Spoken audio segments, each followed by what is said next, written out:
Assalamualaikum warahmatullahi wabarakatuh. Hai teman-teman, kali ini kita membahas tema tentang pengaruh ibadah, sholat dan zikir terhadap kesehatan mental. Baiklah, sebelum kita memperkenalkan tema berikut, izinkan saya memperkenalkan diri.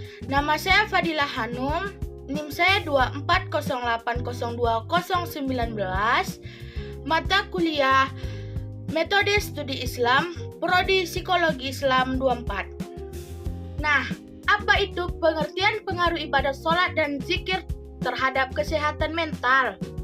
Secara bahasa, ibadah berasal dari kata abadah, yang berarti tunduk, taat, dan patuh dalam istilah ibadah. Ibadah adalah segala bentuk kegiatan seorang hamba kepada Allah, termasuk sholat, zikir yang dilakukan dengan keikhlasan. Sholat adalah ibadah wajib yang dilakukan 5 kali sehari sebagai bentuk komunikasi langsung antara hamba dan Allah. Zikir berarti mengingat Allah, baik dengan lisan, hati, maupun perbuatan, seperti membaca tasbih, tahmid, tahlil, dan sebagainya. Dalam konteks psikologi Islam, ibadah ini tidak hanya berdampak pada aspek spiritual, tetapi juga memengaruhi kesehatan mental seperti menenangkan pikiran, mengurangi stres, dan meningkatkan kebahagiaan. Landasan dalam Al-Quran. Surat Al-A'raf ayat 28. Bismillahirrahmanirrahim. Alladzina amanu wa tatma'innu qulubuhum bizikrillah. Ala bizikrillahi tatma'innul qulub.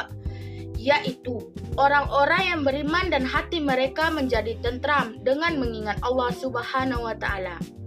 Ingatlah bahwa hanya dengan mengingat Allah hati akan selalu tentram. Ayat ini menjadi landasan bahwa zikir, mengingat Allah Subhanahu wa taala, dalam menenangkan hati yang dalam psikologi modern bisa diartikan sebagai efek positif terhadap kesehatan mental dan emosional. Landasan hadis Nabi. Sesungguhnya dalam tubuh manusia adalah segumpal daging.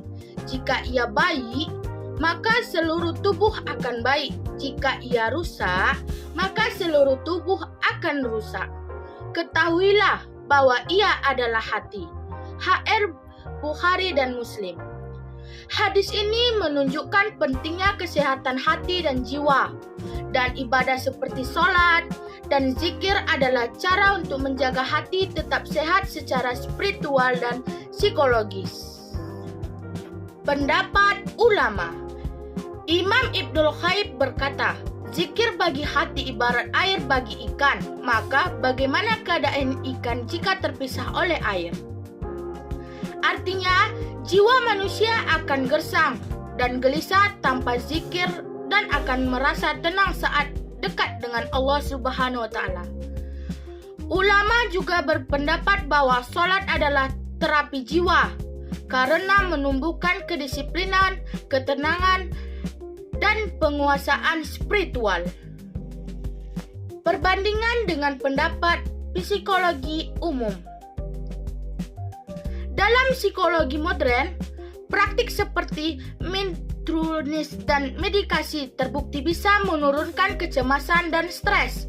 Zikir dan sholat memiliki kesamaan fungsi dengan teknik ini, bahkan lebih tinggi nilainya karena terhubung langsung dengan aspek keimanan. Contoh, menurut Dr. Herbert Bergson, efek relaksasi dari kegiatan ibadah seperti meditasi dapat menurunkan tekanan darah dan hormon stres.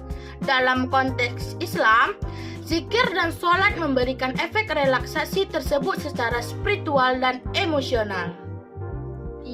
Kesimpulannya yaitu, ibadah sholat dan zikir bukan hanya untuk ketaatan kepada Allah Subhanahu wa taala, tetapi merupakan terapi jiwa dalam psikologi Islam. Keduanya memiliki dampak besar terhadap kesehatan mental, seperti menenangkan hati, meredahkan stres, dan memperkuat daya tahan emosional. Maka dari itu, pendekatan psikologi Islam menunjukkan bahwa kesehatan mental terbaik adalah ketika hubungan manusia dengan Allah terjaga dengan melalui ibadah. Sekian dan terima kasih. Assalamualaikum warahmatullahi wabarakatuh.